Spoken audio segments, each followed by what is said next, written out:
The Marvels was sold to audiences as a new and exciting addition to the Marvel Cinematic Universe, but failed on almost every level to enamor audiences with its uninspired characters and thin, lifeless story.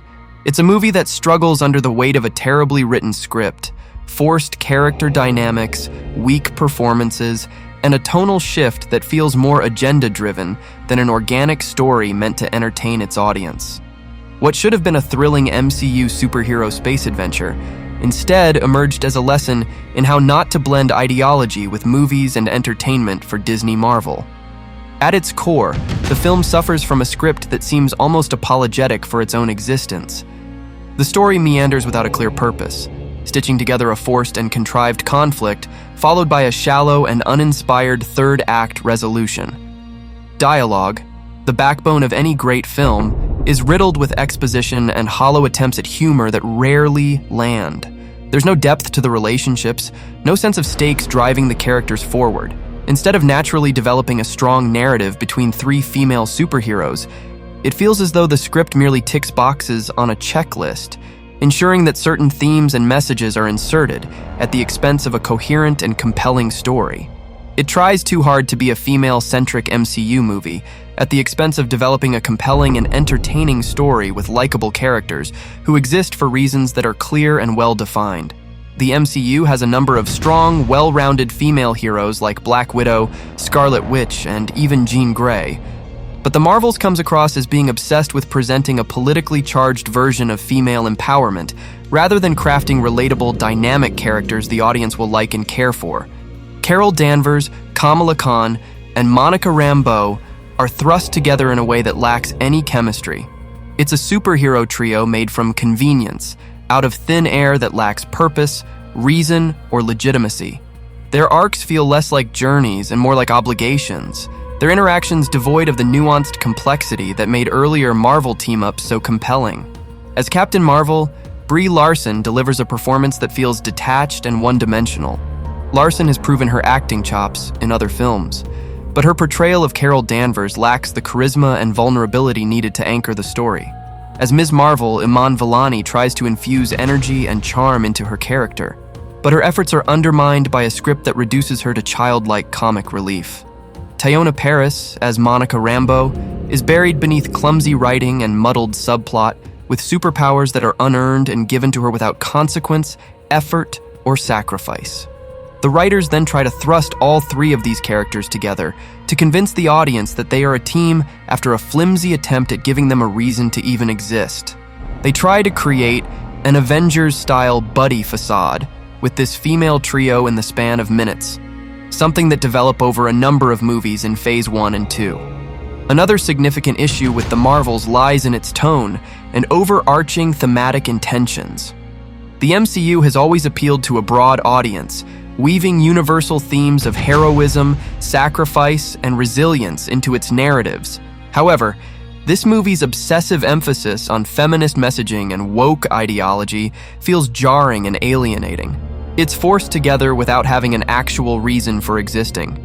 Disney Marvel's primary audience, largely male and drawn to the franchise for its escapism and thrilling action, is given a film that prioritizes a checkbox-driven development process and a script so forced that it comes off thin, trying too hard to entertain an uninterested audience.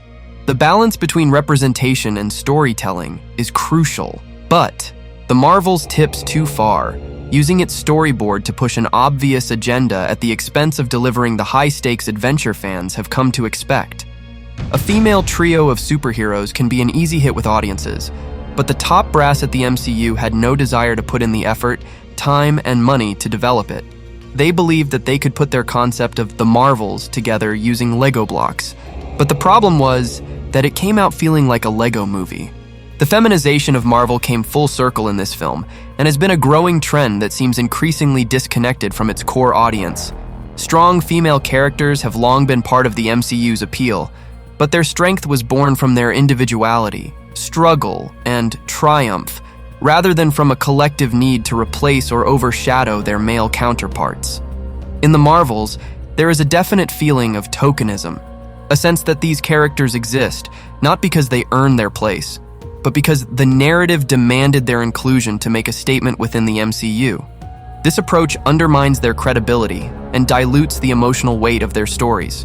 The action sequences, which should be a highlight of any Marvel film, are uninspired and lack the precision and creativity that defined earlier MCU movies.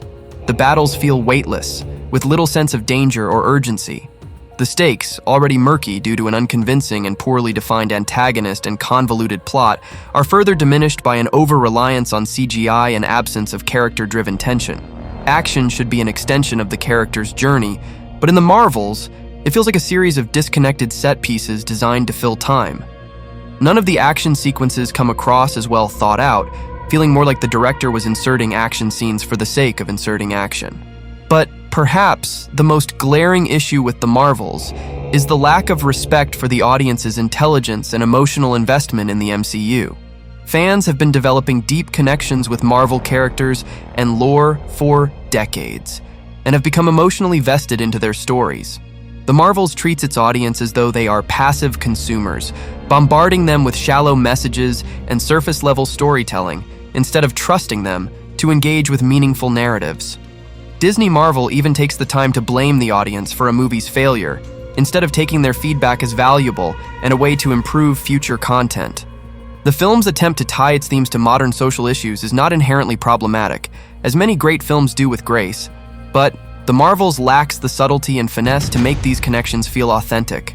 The powerful allure that the MCU once commanded, the blend of wonder, danger, and emotional resonance, is completely absent from this movie. Instead, The Marvels feels like a shadow of what the MCU once represented. It's the hubris of Kevin Feige and the development team at Marvel Studios on full display. They think that their brand is so admired by its audience that they can bypass genuine and authentic story and movie development.